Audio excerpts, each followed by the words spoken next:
You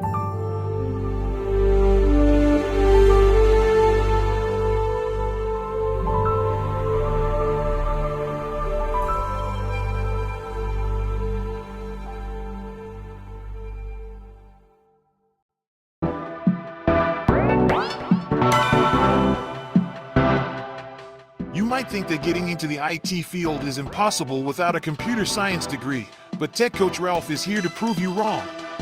Get ready for some jaw-dropping revelations on how to break into this lucrative industry. Listen up, tech enthusiasts!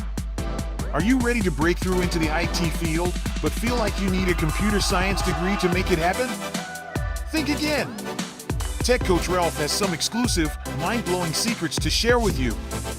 Get ready to be blown away by his jaw-dropping revelations on how to break into the tech industry without a computer science degree. So get your notepad ready, because Tech Coach Ralph is going to change your life forever. Buckle up, because you're about to embark on a journey to success in the IT field.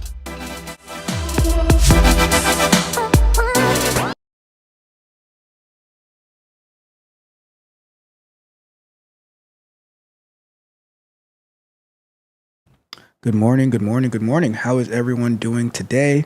Today is Monday, July 22nd, 2024. This is Tech Coach Ralph. We are Engineer to Win. This is the Coffee and Kata Morning Show, where we are going to review over some news stories, as well as we are going to get into a little bit of mobile development. Not feeling the greatest today.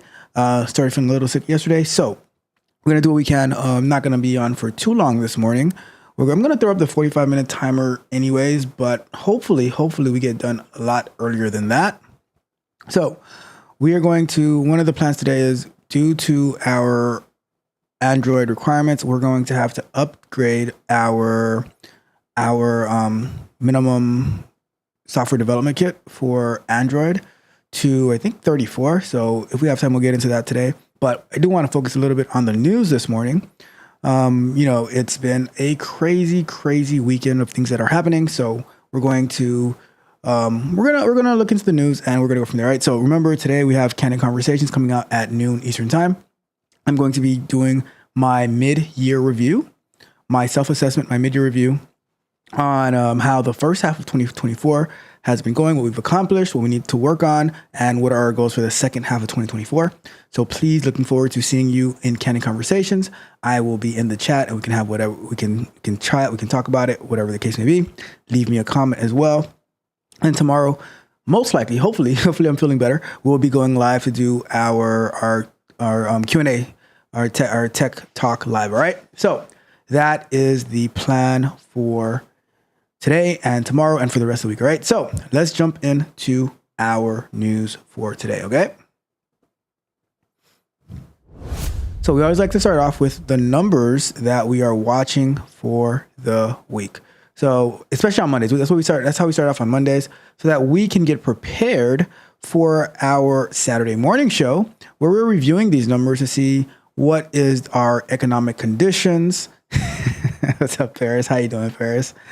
Ferris says, salute.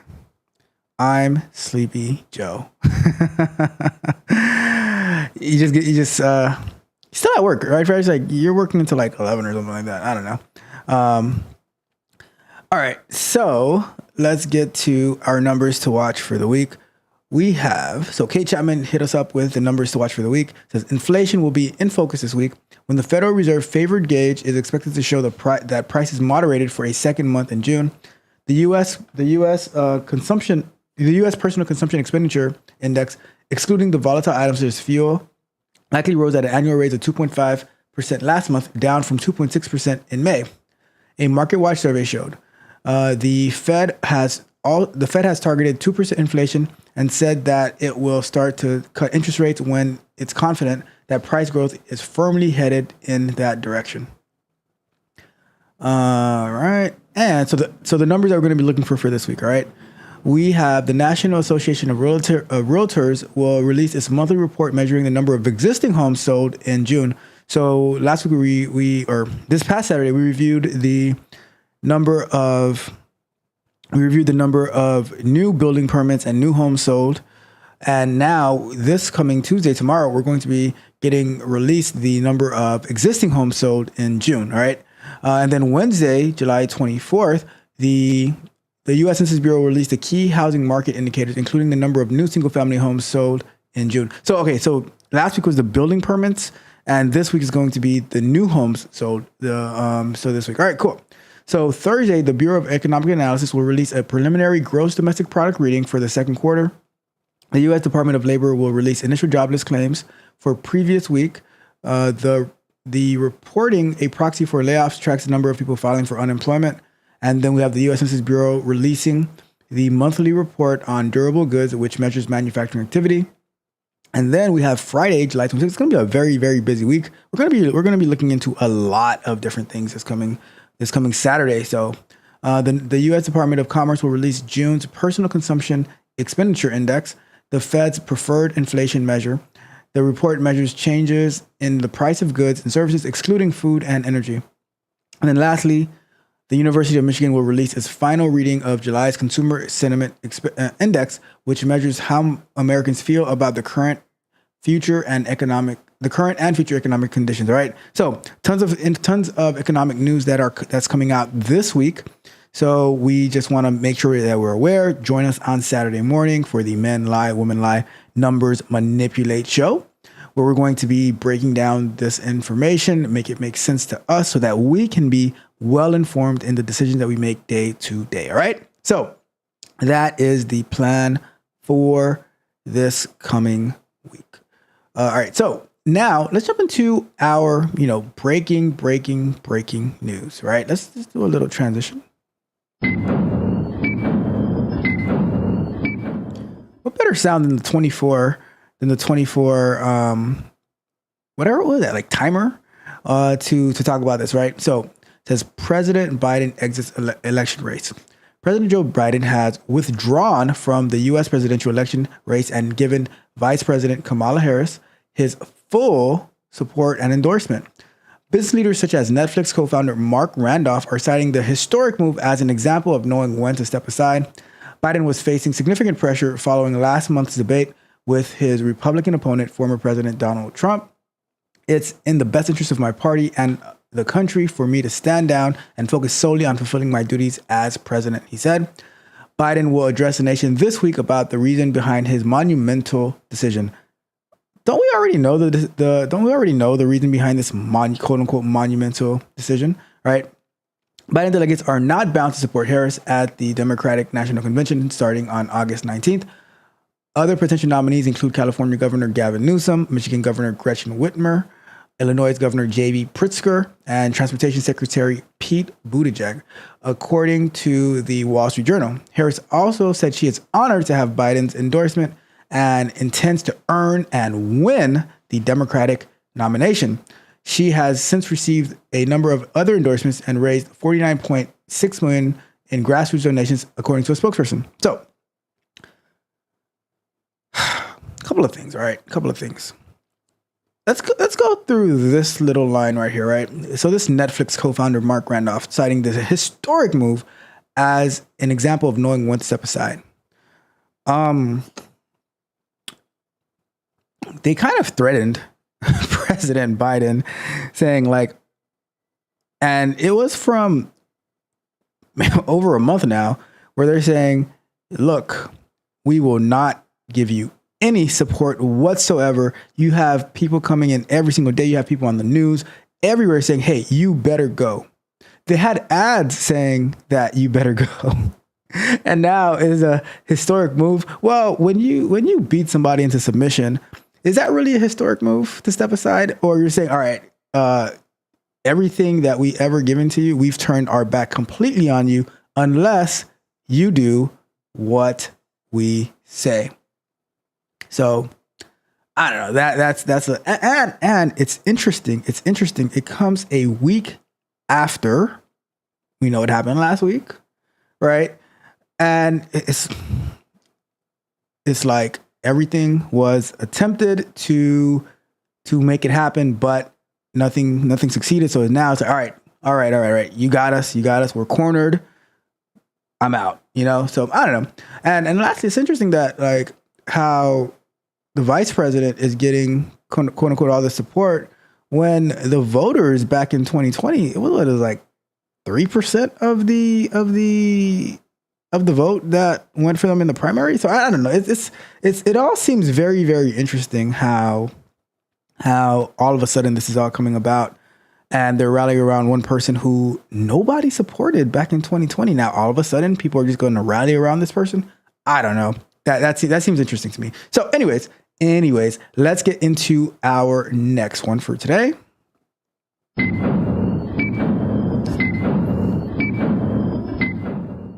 So this one says apathetic employees cost 1.9 trillion. Yes, $1.9 trillion. I had to look up what exactly an apathetic employee is, right? Because I'm like, what apathetic says showing or feeling no interest, enthusiasm, or concern. So I translated that to lazy employees, right? Lazy employees, people who don't want, who have the job, but they don't really want to work, right? It says, if quiet quitting reflected pandemic era employee apathy, then the return to office era has inspired a new fad dubbed as coffee badging. This entails workers badging into the office, getting coffee with coworkers, and then going back home.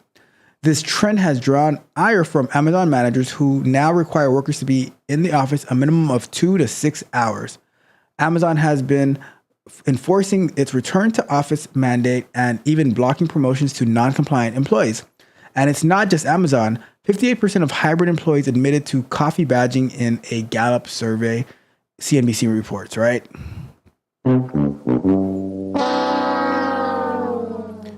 Worker enthusiasm has flatlined per CNBC.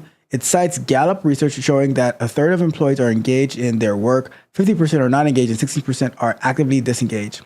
About 1.9 trillion in productivity is lost annually due to employees who are either not engaged or actively disengaged, Gallup estimates, right? So, and I will say this.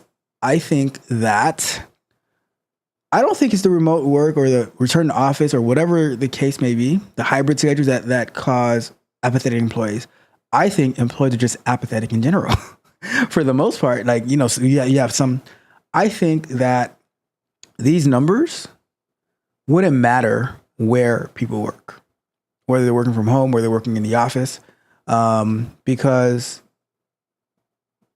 your work ethic is your work ethic. That says about your character, not about the conditions that they're putting. Because like if you're doing, let's say you're doing software engineering, right? Whether you're doing it at home, whether you're doing it at the office. Now, I will say this, right? In the office, there can be more distractions because people are walking around and talking to you and stuff like that. But I still think that when you're working from home, you can still be walking around, and unless you stay in a tiny studio office where you're separated from everybody else, it can still be very distracting. So I don't know. I think people are just overall people are apathetic because people have been complaining people have been complaining about their jobs way before we were forced to work from home. And people will always find things to complain about, right? So that's just how I see it. Anyways, could be wrong. I could be wrong. Let's see. And Ferris asks how they even measure it. Slack activity. I don't know. This is pretty much saying that it could be like the amount of work that's being produced. It could be the quality of work that's being produced. It could be the time that they sign in and sign out. Because this is saying that they sign in to get some coffee. Like, because Amazon's saying, I don't understand though. Why would Amazon say that you have to be in the office for like 2 hours and then you can go back home? Like, that seems like a waste, I don't know. That part does seem more weird, right? They have to be in the office a minimum of 2 to 6 hours. Like, that sounds a bit weird, but it's probably just a snippet from the larger article. All right. And we got my guy in the building. Just Amp says, Biden said, I quit. Like he's in a wrestling ring. He tapped out. He pretty much tapped out. Shout out to my guy, Amp Stars. I appreciate you. All right, let's jump into our next one.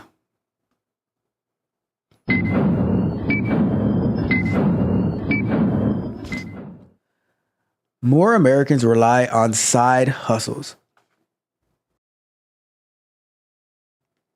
So, Side hustles reign supreme. More than a third of American adults now have one, according to a new Bankrate survey. They're bringing in an extra $891 a month on average, up 10% from last year. But there are some generational differences. Gen Zers are most likely to have a side gig, but millennials earn the most, $1,129 a month on average. The most popular side hustles: furniture assembly, data analytics, and pet sitting or walking. Many people are turning to the resale sites like Poshmark to sell their unwanted items. More than a third of side hustlers use the cash to just pay regular bills, such as rent or groceries. 32% of survey respondents feel they'll always need a side gig to make ends meet. That's unfortunate.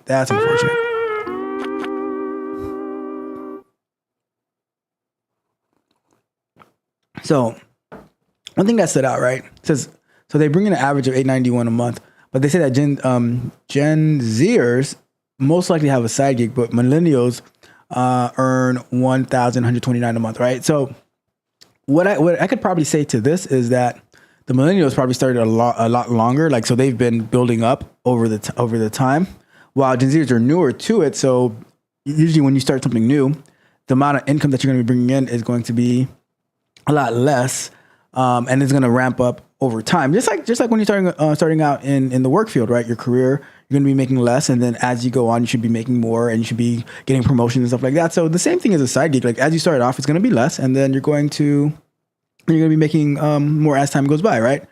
So very, very interesting. And let's get to the last one for today.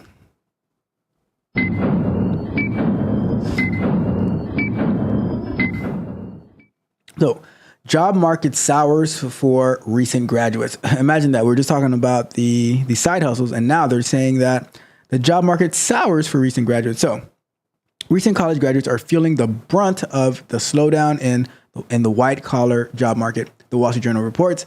Demand for roles that typically require a bachelor's degree has now fallen below hiring rates seen in 2019, per ADP data. The decline is especially acute for job seekers in their 20s who face intensifying competition for entry-level positions as fewer employees receive promotions and stay in their current role. While overall employment remains strong by historical standards, recent layoffs, especially in technology and financial services, over the past 2 years have led to companies to become more selective. So it's getting tough out there. It is getting tough out there. When you think about it, right? Let's break it down real quick. And, let's use computer science. Let's do a quick research, right? How many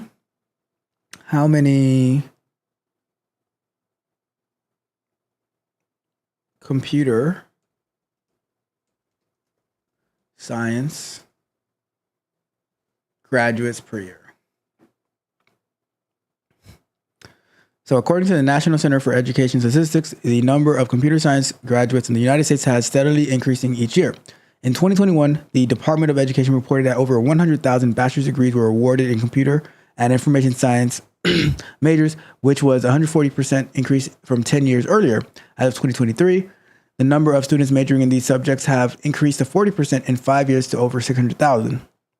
So that's also saying, right? Now, what's the rate of computer science jobs out there?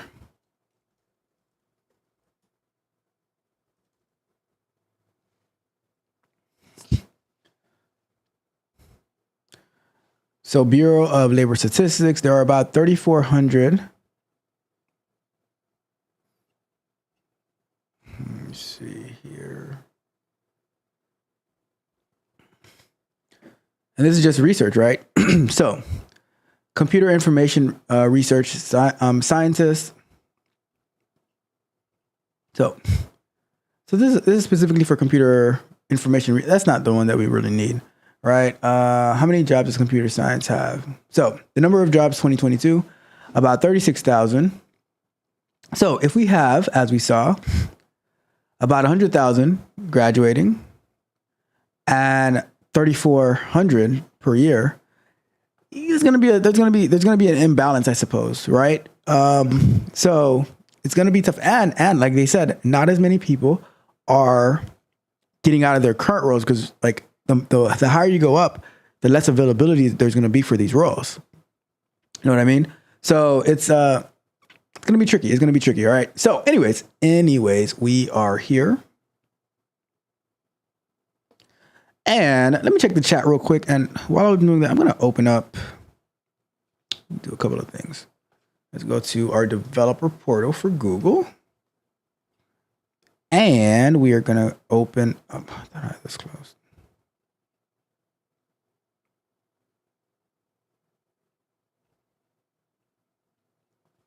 All right. Let's go to Android Studio. All right, cool. So let's see what we got in the chat today. So we got Amstars, we have Ferris. So Ferris says, there's always conflicting info. 1 month it's all-time high income, but at the same time lost $1.2 trillion. So I think they're saying that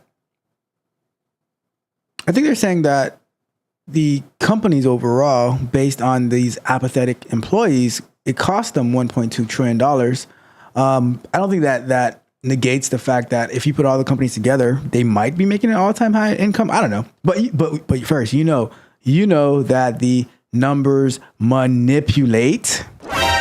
So it's always hard. Like it's hard to trust the numbers, right? Because when we start to break it down for ourselves, it's like, I don't know if what you're telling me is actually true. Let's see here. Let's put that over here. All right, cool. And Just Amp says side hustles are like commission jobs. That is a good point. Fair says Gen Z is not that far behind. Nope, they are not. They're right there. And then Fair says back in my days, Ferris, really back in my days, we called side gigs as second jobs. That's a good point. That is a good point, Ferris. That's a good point. Let's get it. And Ferris says, I cannot relate to this. I have 10 jobs. See, Ferris has more jobs than Kevin Gates. Kevin Gates says he has 6 jobs. Ferris says, I got 10. I got 10. I'm out here winning. Ferris like, it's getting tough for who? I know not what you speak of. I got you, Ferris. I got you. And Ferris says, example, I have a friend that the past week that supposedly couldn't get a job for a year, no interviews. I told him I can get him 10 interviews in a week. I changed his LinkedIn, cleaned his resume. He got it. Look at Ferris out there doing magic, doing the Lord's work. We the best. And Ferris says, I think most people low-key have trash resumes, complaining or picky. Ferris, How dare you? How dare you speak about somebody's trash resume that way?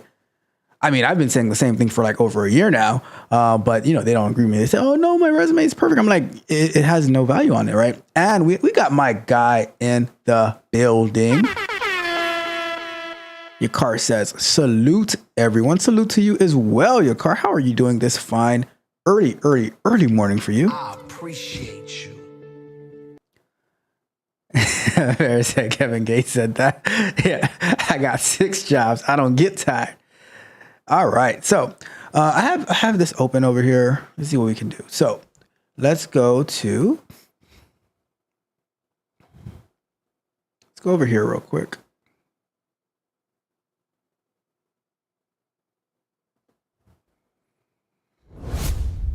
So we are in our Google Play console. And let me see what our inbox says. Update your... So yeah, we need to do this. July 18th, our app was published. So we need to do this API target level by August 31st for a time cost calculator.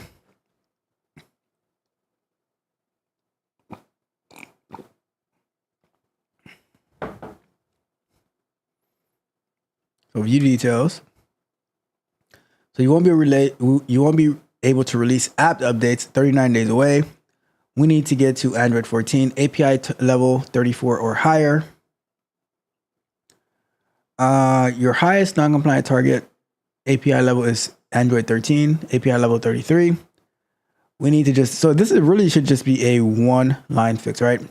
Update your target, update your app target to Android 14, API level 34 or higher. Publish a new version of your app to production. Before you do this, you can test your app in internal testing, closed testing, or open it. So shout out to that. We do not have to wait the 14 days anymore now that we have been approved. So, and we're in production, so we can test it out in one of these. I'll probably do internal testing, maybe open testing. I don't know. And then once we make sure that's working, then we can go publish it to production, and then we should be in compliance, right? So, anything else? If you need more time to update your app, you can request an extension to this deadline. If you request more time, you have until October 31st, 2024 to update your app. Wow, they're as generous as the IRS when you file an extension for filing your taxes, all right? So let's go and take a look at our code to see what it's going to take to update this. Should be just a one-line thing. All right, let me see while we're doing that, what do we got in the chat? Just Amp says, Ferris is right about trash resumes. Majority of folks didn't learn how to put a resume or cover letter together until college. It's just sad. Throw you up. Message. Very, very true. And it's like most times it's like when they're graduating college as well. You know, when they're trying to get that internship, they're trying to put a resume together. I think you're right. This should be taught way, way earlier. And we got my guy in the building, Telltale Woke. What's good, Telltale? How are you doing? It says computer science is the degree people get when they don't know what they want to do. Maybe nowadays it used to be business administration, but I don't think so, because computer science is hard. So, and I don't think they're going to stay for like all the calculus and the physics and all that type of stuff, because that's complicated. They're probably going to go for business administration for like 9 times out of 10. Most people go for business administration, and then you have some people that might go for like a political science because they want to be some type of who knows what, like they want to become a politician or a lawyer. I think political science is only good if you want to become a lawyer, because it's just like it helps you get into law school. It's like doctors who take biology majors, things like that. But a lot of other times it's not. But I think computer science, if you take a computer science degree, it's going to be a bit, you're gonna learn a lot. Does that mean you're gonna be good at what you're doing? Not necessarily, but you're gonna learn a lot, right? And it's like an elevated communications degree. Let's see. All right, so let's go into this code real quick. So I am here.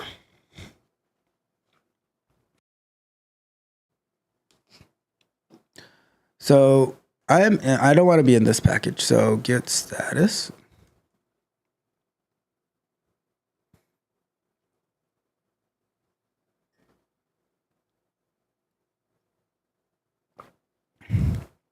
So I'm going to do a git add git commit m, and I'm going to say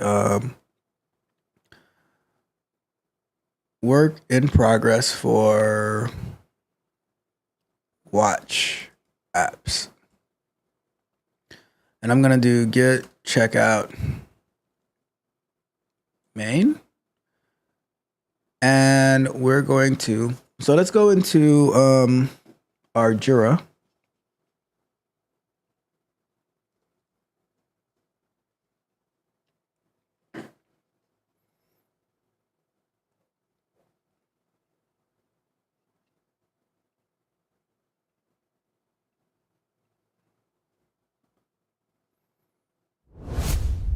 So we need to create an issue for update the min SDK version to 34. And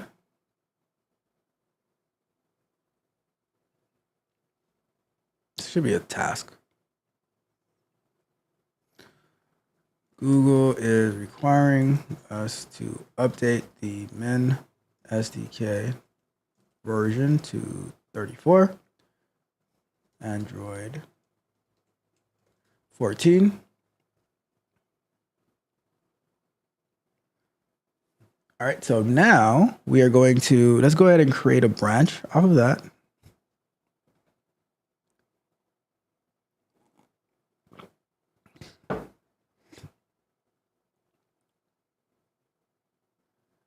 Branch from main, and we're going to say, all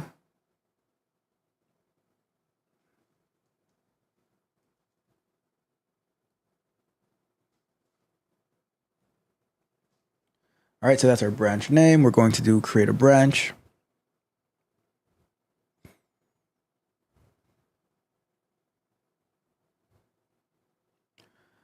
And if we go back into here, we're going to do a git pull. We have our new branch. We're going to check that out. And this is why I say, like, I recommend, like, if you're going to be into development, you need to take some type of Git course so that you can get familiar with, like, Git branching, checking out, creating a new branch, all those commands, how to merge, rebasing and stuff like that. Even with rebasing, I'm not the best at rebasing yet, but taking a Git course is going to help you significantly.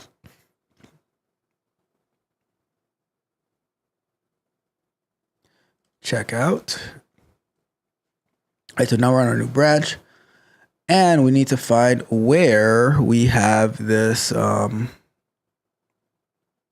Android stuff. So where is that again? Take a look at the pub spec.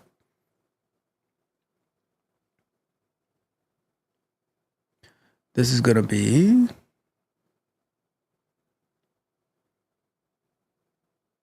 let's say 1.3.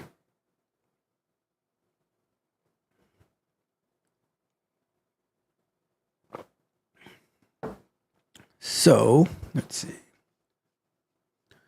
Where is that file?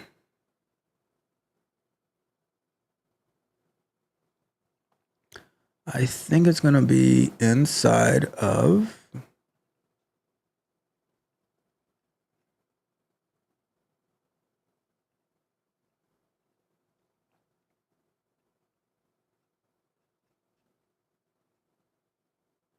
let's see.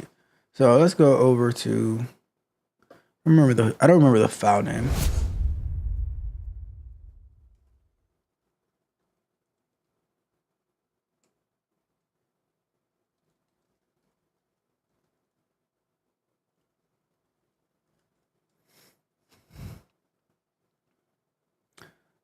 It can be found in the local.properties file.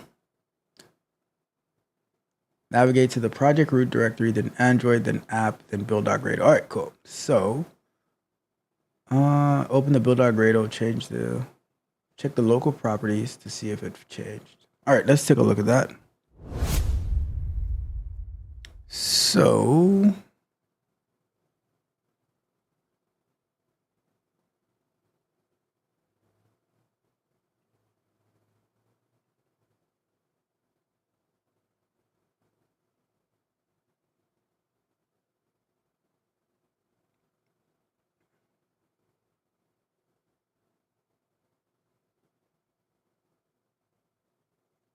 looks like it would be here.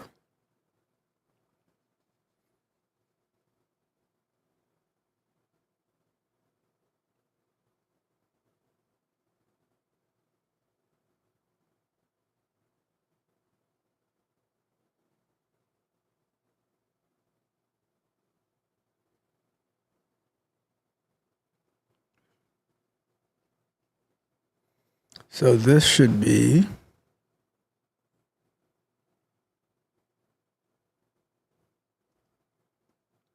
and what is this target SDK version here?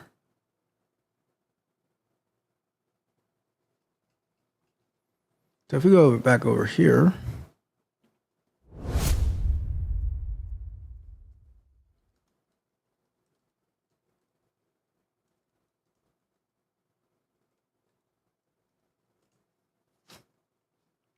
let's see what's the difference between the min and the target.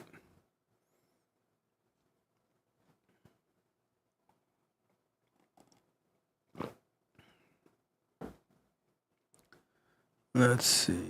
The Min SDK is the earliest release of Android SDK that your application can run on. Usually this is because of a problem with earlier APIs, lacking functionality, or some behavioral issue. The target SDK version is the version your application was targeted to run on. Ideally, this target is because of some sort of optimal run conditions. Where do I see? So one thing I'm wondering then is where, all right, so now the next question is,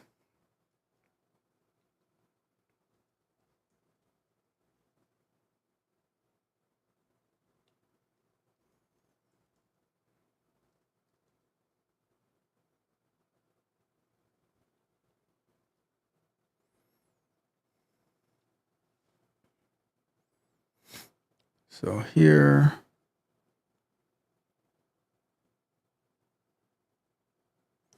you can also use constants for the target SDK version, but you can define a lower number if you have not tested your app on the latest Android.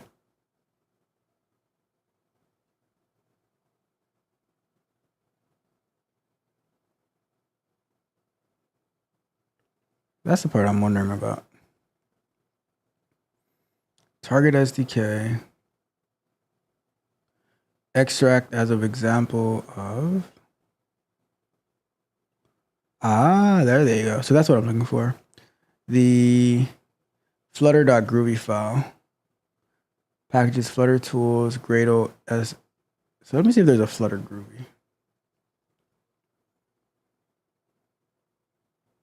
Okay, Min SDK, target SDK. So the target is probably 34 already.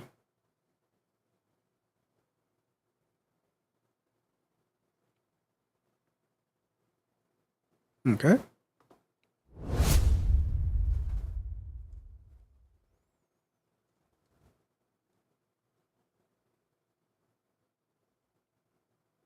I don't see that. When was this updated? Last month.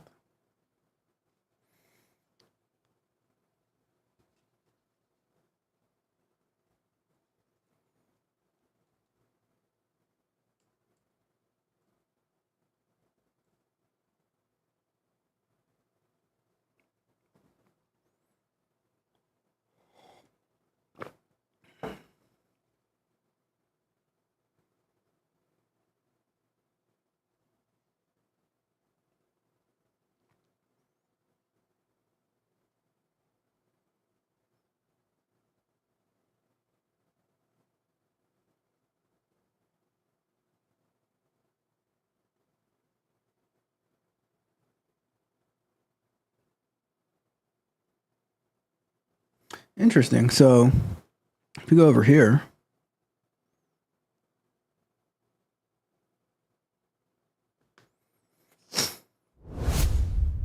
it shows that the target SDK is actually 33. But here it shows that the target SDK should be 34. So I'm wondering if this is if we need to just upgrade our Flutter in order to get that. So let's see how to get latest version of Flutter.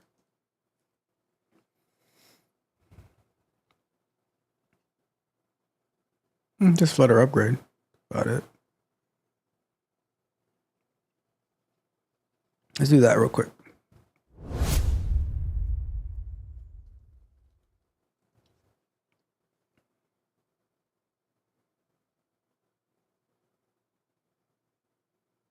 We're going to 3.22.3. All right. It's been a while since we upgraded, I guess.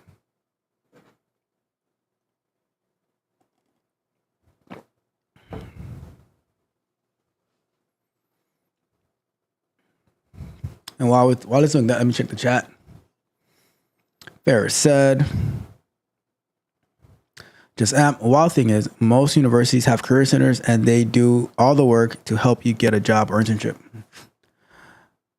I don't know about the what the universities and the career centers, but I've seen like boot camps create some resumes for people, and those resumes are the worst. Like Ferris, you would not believe how bad those resumes come out. I can't even describe it. That's how bad it is. I can't even describe it.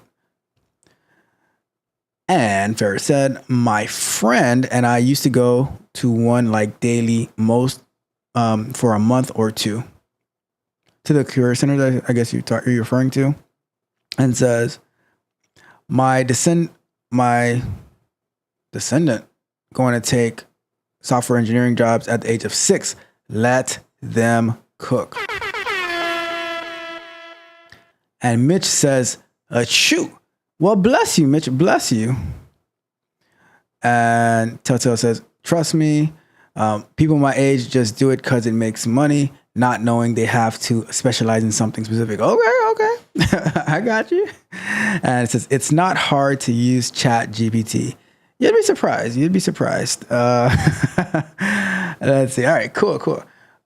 Things are moving. About to wrap it up in a second here, but it's getting... So yes, it's not that hard to use ChatGPT, but can they use it well? That's the question. That is the question. Can they use ChatGPT well? All right. So it's installing.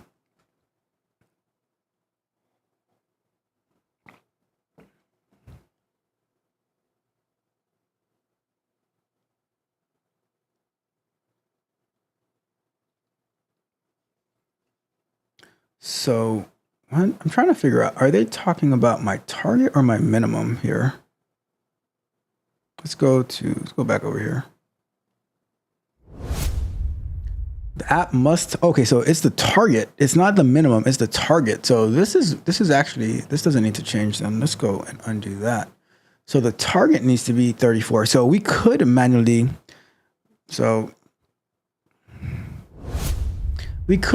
make this 34, but I think Flutter should have it to be.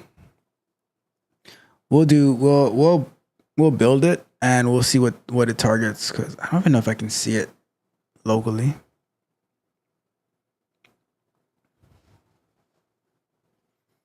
Let's see what the command is for building the Android.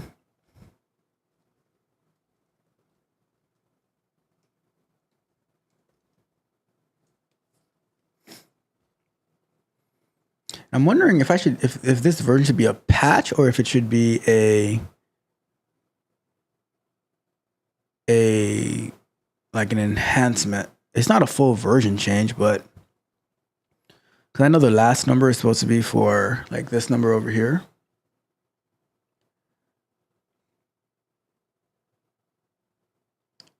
This should be like if it's a bug fix or a patch. This one is for like an enhancement. This one is for a full version change.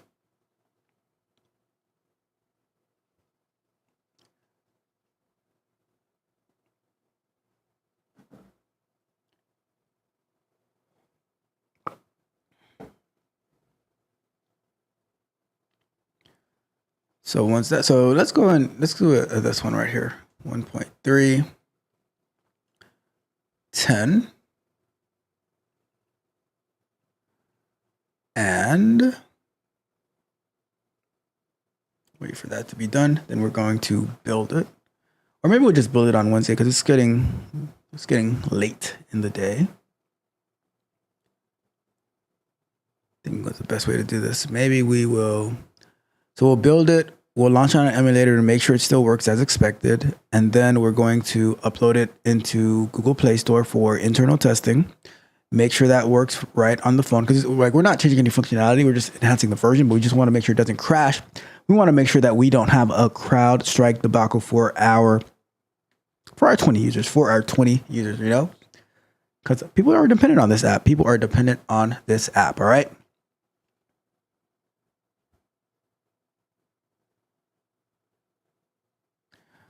Still upgrading.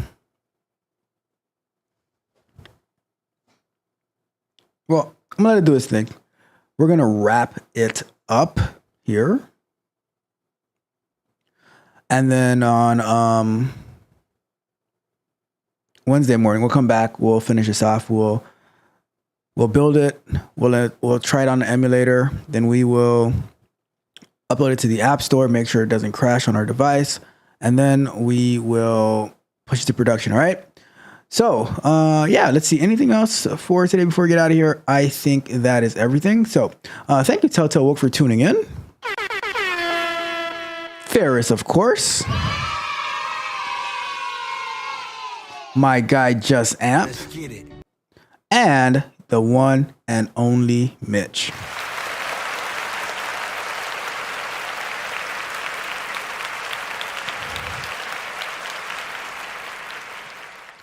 I'm going to get out of here. You guys have a wonderful, wonderful day. And I will see you guys tomorrow night. Remember, we have Candid Conversations coming out at noon today. I'm going to be doing my mid-year review, my self-assessment, let you guys know where I think I'm at, how we're doing so far, all of that good stuff. And Ferris says, don't pull a crowd strike. That's what we're trying to avoid, Ferris. That is what we're trying to avoid, all right? With that being said, I'm going to get out of here. You guys have a wonderful, wonderful day. See you guys tomorrow night. Like I said, don't forget Candid Conversations. I am out.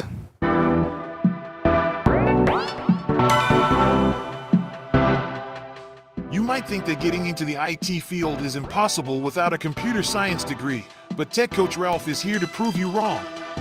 Get ready for some jaw-dropping revelations on how to break into this lucrative industry. Listen up, tech enthusiasts. Are you ready to break through into the IT field, but feel like you need a computer science degree to make it happen? Think again. Tech Coach Ralph has some exclusive, mind-blowing secrets to share with you. Get ready to be blown away by his jaw-dropping revelations on how to break into the tech industry without a computer science degree. So get your notepad ready, because Tech Coach Ralph is going to change your life forever. Buckle up, because you're about to embark on a journey to success in the IT field.